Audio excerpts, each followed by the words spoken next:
உங்கள் favourite TV ஷோக்களை இனி miss பண்ண தேவையில்லை. ZEE5 இல் முற்றிலும் இலவசமாக காணுங்கள். இங்கேயும் எப்பொழுதும். சரி நம்ம செட்ல இன்னும் ஒருத்தன கர்நாடகாம இருக்காப்ல, அதான் அவனை உனக்கு காட்டிட்டு போலான்னு நின்னுட்டு இருக்கேன். நம்ம செட் என்ன பெரிய சேவிங் செட்டாடா? யாரு சார்? மறைஞ்சு நின்னது போதும், வெளியே வாங்க.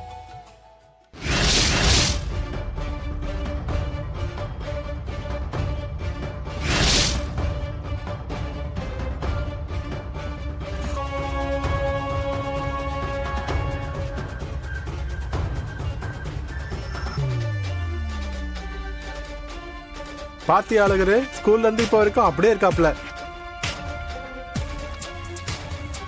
என்ன மிஸ்டர் காத்தவராயன், எப்படி இருக்கீங்க? நல்லா இருக்கேன். நீங்க எப்படி இருக்கீங்க?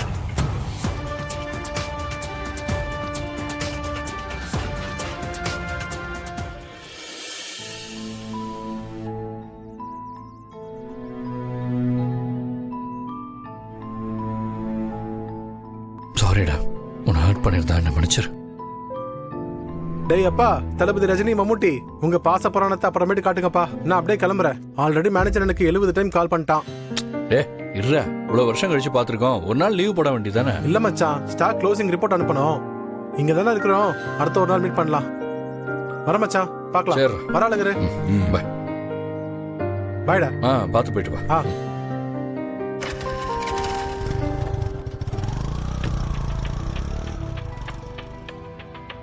சொல்லு மச்சான், நீ எப்படி இருக்க? நல்லா தான் இருக்கேன். இது 2 நாள் ஃபாரின் கிளம்புறேன் இருந்தேன். என்னாச்சு? விசால ஒரு சின்ன பிரச்சனை ஓடிட்டு இருக்கு, அது கிளியர் ஆனா தான் போக முடியும். சரி, அதை விடு.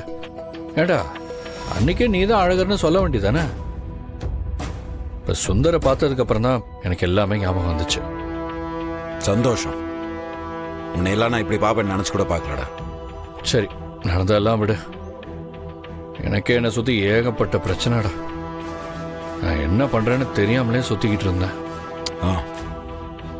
புரியுதுடா. அம்மா இறந்ததுல இருந்தே நீ இப்படி தானே இருக்க. டேய், அம்மா இறந்தது உனக்கு எப்படி தெரியும்? சாரி, கடைசியாக நான் உன் கூட தானே இருந்தேன், அதை மறந்துட்டேன் மாறு. நீ என் கூட தான் இருந்தன்றது உனக்கு ஞாபகம் வந்துருச்சா? இல்லைடா, காலையில் சுந்தர் சொன்னதுக்கு அப்புறம் தான் எனக்கு எல்லாமே புரிஞ்சது. வாழ்றது நம்ம வாழ்க்கையாக இருந்தாலும் அதை நாம் நினச்ச மாதிரி வாழ முடியாது. அது போக்கில் தானே வாழ வேண்டியதாக இருக்கு. என்னாச்சு உனக்கு? எதுக்கு ஞானி மாதிரிலாம் பேசிட்டுக்கிற?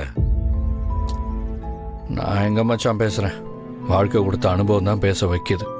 நீ ஒன்று பண்ணு, இந்த மாதிரி 10-15 மேட்டர்லாம் ஒன்றா எழுதி வச்சுக்கோ. அதுக்கப்புறம் நீ ஒரு ஆசிரமம் ஒன்று கட்டு.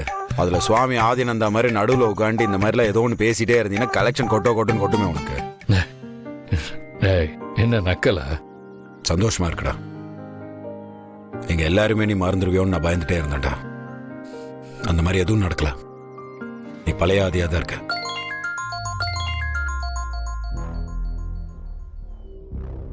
ஆனிஷா,